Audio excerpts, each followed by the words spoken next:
নদিয়ার শান্তিপুর থানায় ছোট ছোট বাচ্চারা হঠাৎ করে চলে এসছে। কেন এসছে তার কারণ, শান্তিপুরের একটি ইংরেজি মাধ্যম স্কুল তারা ছাত্রছাত্রীদেরকে থানা সম্পর্কে ওয়াকিবহল করতে এবং থানায় কী কী কর্মকাণ্ড চলে, সেল কেমন হয় অর্থাৎ আসামিদের কোথায় রাখা হয়, কিভাবে থানার পরিকাঠামো অর্থাৎ কাজকর্ম চলে, সমস্ত কিছু দেখতে এবার শান্তিপুরের একটি English medium school Shantipur public school তারা তাদের ছাত্রছাত্রীদেরকে একদম ছোট ছোট ছাত্রছাত্রীদেরকে নিয়ে শান্তিপুর থানায় উপস্থিত হন এবং এই থানার আধিকারিকদের সঙ্গে কথা বলেন। তাদের সঙ্গে রীতিমতো বন্ধুত্বপূর্ণ আচরণের মধ্যে দিয়ে পুলিশ কি যে বিষয়টা কি, পুলিশিং কিভাবে করা হয়, কিভাবে আদালতে পাঠানো হয় আসামিদের, এই সমস্ত কর্মকাণ্ড একেবারে হাতে কলমে ফুটিয়ে তুলতে তারা এই উদ্যোগ নিয়েছেন বলে স্কুল কর্তৃপক্ষ সূত্রে খবর।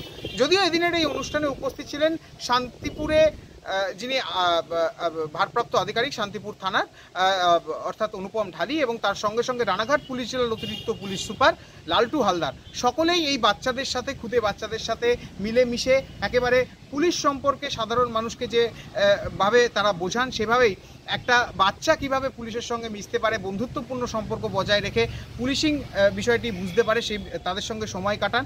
তারপর তাদেরকে বেশ কিছু চকলেট প্রদান করা হয়।